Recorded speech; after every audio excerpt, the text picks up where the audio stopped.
নমস্কার। লক্ষ্মী ঝাঁপির আজকের পর্বের রিভিউ নিয়ে বাংলা সিরিয়াল সমাচার তোমাদের সামনে এসে গেছে। তো আজকের পর্বের রিভিউতে যেটা দেখা যাচ্ছে যে ঝাঁপিরা তো খুব করে বলছে চঞ্চলদেরকে সত্যি কথাটা বলার জন্য, কিন্তু চঞ্চলরা কিছুতেই বলবে না, মুখ খুলছেই না। তো এবার তো ঝাঁপি বলছে ওটা তোমার শাশুড়ি ছিলই না, ওটা কাসাইদি ছিল আর কি। তো এবার কাসাইয়ের শাশুড়ি বলছে বাবা অন্তর্যামী নাকি, সব কী করে বুঝতে পেরে যায়। ওদিকে বিথিরাও বলছে না, এ তো শাশুড়ির সাথে মানে শাশুড়ি ওকে সে ফোটা দেবে এমনটা হতেই পারে না, ও তো নিজেই শাশুড়িকে চাপ দিয়ে রাখে, এই আর বউয়ের সাথে কোনোদিনও ভালো ব্যবহার করেইনি, এইসব বলছে। তখন উজ্জয়িনী বলছে আচ্ছা দাঁড়ান, ও শাশুড়ির নাম্বারটা চাইছে, নাম্বারটা দিন, ফোন করে দেখি। তো এবার তো ভয় পেয়ে গেছে আর কি চঞ্চল বলে কী বলছেন ফোন নাম্বার, মানে বলে হ্যাঁ নাম্বারটা দিন। চঞ্চল দিয়ে দেয়। এবার ফোন করে উজ্জয়িনী দেখছে যে হ্যাঁ চঞ্চল তো ঠিক কথাই বলছিল, ওর শাশুড়ি তো সত্যি এসেছিলো করতে, জামা ষষ্ঠীর ফোঁটা দিতে। তো এবার ঝাঁপিদেরকে যখন বলছে, ঝাঁপিরা তো শুনে অবাক। চঞ্চল বলছে দেখলেন তো আর কি প্রমাণ চাই বলুন, আমি সত্যি কথা বলছি, প্রমাণিত হলো তো। এই মিথ্যাবাদীগুলো শুধু আমাদের নামে দোষ লাগানোর চেষ্টা করছে, আমি তো বলছি তাও আপনারা বিশ্বাসই করছেন না। ঝাঁপি তখন বলছে আমাদেরই মনে ভুল হয়েছে, উত্তেজনার বশে আমরা বোধহয় একটু বেশি সন্দেহ করে ফেলেছি ওদেরকে। উজ্জয়িনী বলছে আমাদের হাতেও সেরকম কোনো প্রমাণ না থাকার জন্য ওদেরকে কিন্তু আমাকে ছাড়তেই হবে। তো ওদেরকে ছেড়ে দেয়, ওরাও দু চারটা কথা শুনিয়ে চলে যায়। এবার তো ঝাঁপির বর বলছে দীপ যে এটা তুই কী করলি ঝাঁপি, পরিষ্কার তো বোঝা যাচ্ছে যে চঞ্চল তো সবটা জানে, তাহলে তুই কেন ছেড়ে দিলি? আর ওদিকে নীলও চিন্তা করছে যে কোথায় গেল ওর কাসায়, কোথায় যেয়ে কী অবস্থায় আছে, ও প্রচণ্ড চিন্তা করছে। সাথে এটাও বলছে যে আমার দাদা নিজের বউয়ের সাথে কোনোদিনও কোনো ভালো ব্যবহার করেনি ওর বৌদির সাথে। তো এটা নিয়ে ওদের সন্দেহ হচ্ছে। এবার ঝাঁপি সবার কথার উত্তরে বলছে যে এইভাবে আমরা যদি ওদেরকে প্রশ্ন করি তাহলে অযথা সময় নষ্ট হবে, ওরা নিজের মুখে কোনো কিছুই স্বীকার করবে না। তো আমার কাছে একটা বুদ্ধি আছে ওদের স্বীকার করানোর। তখন ঝাঁপি ওর বুদ্ধিটা সবাইকে বলে। আর ওদিকে চঞ্চল, ওর বাবা আর ওর মা তিনজন মিলে কথা বলতে যাচ্ছে, ভাবছে তো বেঁচে গেল যে একদম ঠিক করেছো, একদম এভাবে মুখ বন্ধ রাখতে হবে, তাহলে আমাদেরকে কেউ কোনো সন্দেহ করবে না। এভাবে কথা বলতে যাচ্ছে। আর যখনই কথা বলতে যাচ্ছে তখনই সামনেখানে ঝাঁপি চলে আসে, আর ঝাঁপিকে দেখে তিনজনে চমকে ওঠে। ঝাঁপিকে দেখে বলছে কী ব্যাপার, কথাবার্তা সব শেষ হয়ে গেল, তাহলে আবার এইখানে আবার এসে এবার দাঁড়ালি যে মুখের সামনে, এইভাবে বলছে। ঝাঁপি বলছে থানায় গিয়ে তোমরা যে মিথ্যে কথা বলেছো সেটা আমি খুব ভালো করেই জানি, তোমরা যে কোন ধাঁচের মানুষ সেটা আমার খুব ভালো করেই জানা আছে, তোমাদের মুখ থেকে সত্যি কথা কী করে বের করতে হবে সেটাও আমি খুব ভালো করে জানি। চঞ্চল বলছে শোন, আমাদের যা প্রমাণ দেওয়ার না আমরা দিয়ে চলে এসেছি, আর কোনো প্রমাণ দেবো না, আর কথাও বলবো না। তো ওর বাবাকে বলছে চলো এখান থেকে।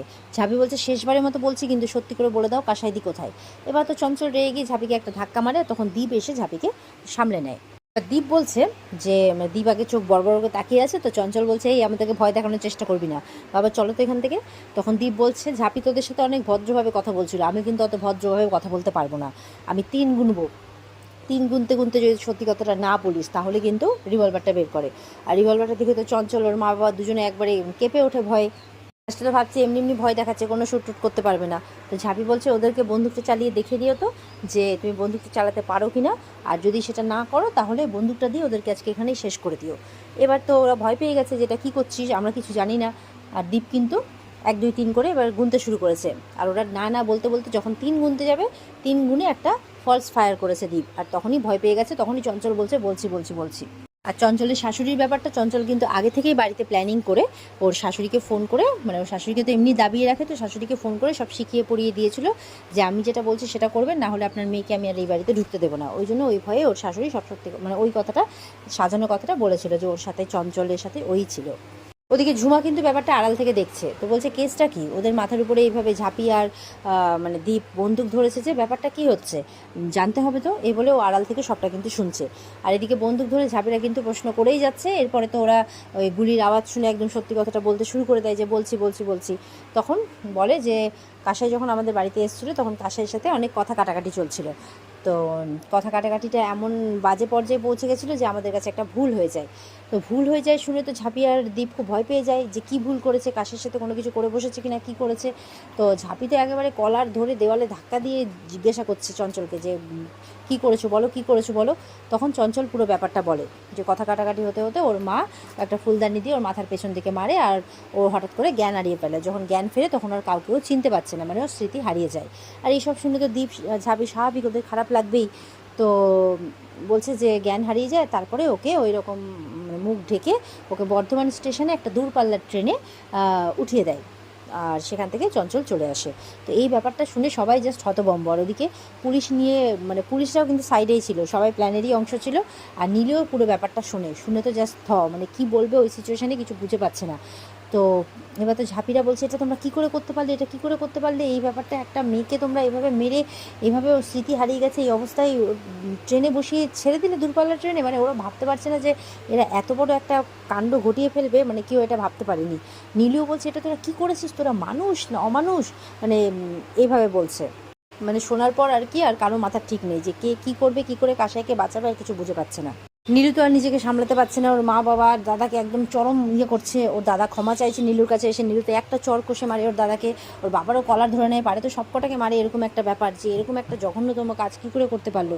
ওর কাসাই এখন কী অবস্থায় আছে, মানে আর আর কিচ্ছু বুঝতে পারছে না। নীলু কী করবে কিচ্ছু ভেবে পাচ্ছে না, সমানে কাঁদছে। ওদিকে ঝাঁপি দ্বীপেরও এক অবস্থা। পিথিও বলছে যে এই কাজটা তোমরা কী করে করতে পারলে, এরকম একটা মেয়েকে মেরে, মানে বাড়ির বউকে মেরে তোমরা ওর স্মৃতি হারিয়ে, মানে এমন মার মারলে যে স্মৃতি হারিয়ে গেল, আর তারপর ওকে তোমরা গায়েব করে দিলে, এমনটা তোমরা কী করে করতে পারলে, তোমরা মানুষ, মানে আমার তো ঘেন্নাই লাগছে তোমাদেরকে নিজের মা বাবা দাদা বলতে, এভাবে বলছে আর কি। আর ওরাও খুব করে ক্ষমা চাইছে, কিন্তু ক্ষমা তো ওদেরকে আর কেউ করবে না। ওদিকে উজ্জয়িনীর সাথে যারা আছে, কনস্টেবল যারা আছে, যে ঝাঁপি ম্যাডামের তো ভালো বুদ্ধি আছে, বুদ্ধিটা তো ভালোই কাজ করলো।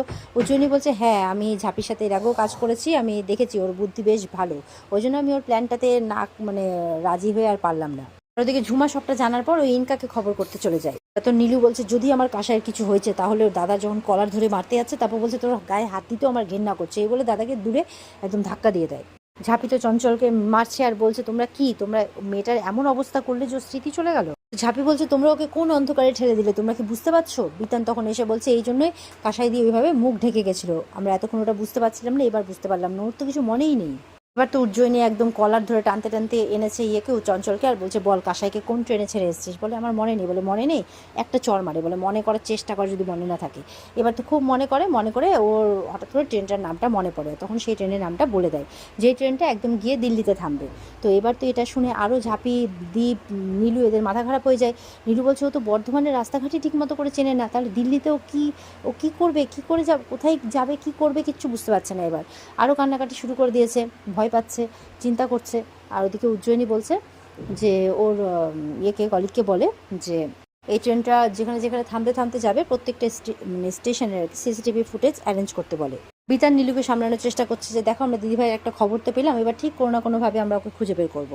এবার তো নীলুর কথা মতো প্রত্যেকটাকে ধরে নিয়ে চলে যায়, চঞ্চলকে, ওর বাবা মা প্রত্যেকটাকে একদম অ্যারেস্ট করে নিয়ে চলে যায়।